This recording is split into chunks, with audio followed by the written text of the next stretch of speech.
यार लोगों को हुक्म मिला है कि बस किसी को बोलने नहीं देना, और बस मैं लेट आया, हमारे साथियों को बोलने नहीं दिया गया। इस तर्ज पे ये पाकिस्तान को वो करना चाहते हैं। हम मज़ीद आगे नहीं बढ़ेंगे। लोग ना अपने हल्फ का ख्याल रखते हैं, न लोग अपनी वादे का ख्याल रखते हैं, जो खुद उनकी एल्फ के खिलाफ बात है, जो खुद आइन के स्पिरिट के खिलाफ बात है।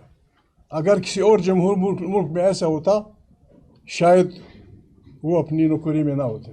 जीते हुए इलेक्शन जीते हुए रबर जेल में हैं, और इनमें इतनी भी शराफत नहीं है कि उनसे हमें मुलाकात की इजाज़त दी जाए। बहनों को आप खुद बुलाते हैं कि मंग के दिन आ जाया करो।